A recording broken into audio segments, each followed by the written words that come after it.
Saat 7'nin yarısı artıq oyanmışdıq. Paltarlarımı seçdim, kofta və yubka geyinmək qərarına gəldim. Saatımı, sırğamı taxdım və ən önəmlisi günəş kremimi unutmadım. Çünki burada yəni yanmaq çox asan bir şeydir. Ona görə günəş kremi ən önəmlisidir. Burası da otelimizin həyətidir. Çox geniş, yaşıllıqlıdır. Çoxlu da hovuzları var və burada gördüyünüz hər cür pendirlər, yağlar, kalbasalar var və hamısı halaldır bu arada. Bu da balıqlardır. Ən başa düşmədiyim nöqtədə oteldə. Yəni həm səhər, günorta, axşam balıq yeyirlər. Nə anlamı var? Bu da Travelcam. Çox sağlıqlı, çox yüngül. Saat 9-a qalmış artıq hovuza girmək üçün hazırlaşırdıq. Saat 10-da da masajımız var idi. Hətta bir video çəkə bilmədim maalesef ki. Və saat 2-nin yarısı günorta yeməyinə getdik. Günorta yeməyindən sonra da tur şirkətinin bizə hədiyyə olaraq verdiyi bir paket var idi. Güya şəhər mərkəzini gəzdirəcəkdi bizə. Ora üçün hazırlaşdıq getməyə. Burada hər yer dağdır.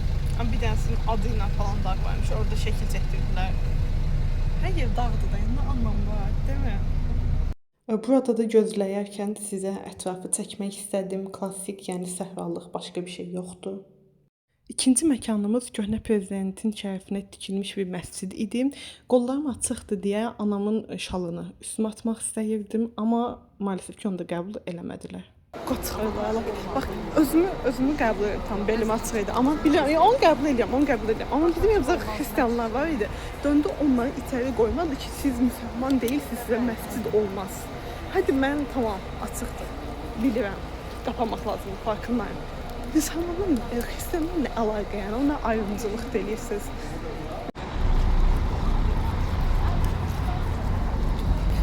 Deməli bizi zorla öz anlaşdığı yer var da, onun içinə salıb belə bir şey elədi ki, hamı mütləq düşməlidir.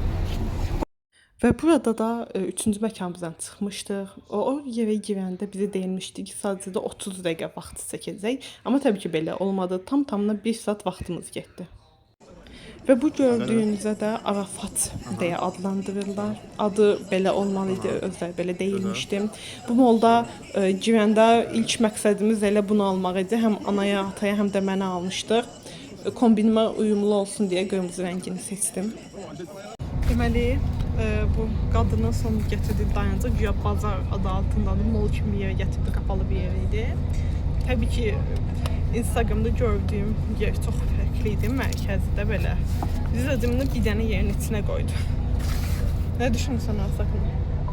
Heç nə, özləri, bu bir də saçım düzəldim. Deməli, onu düşünürəm ki, özləri ilə bərabər şərikli işlədikləri yerlərə gətirdilər ki, müştəri gətirsinlər.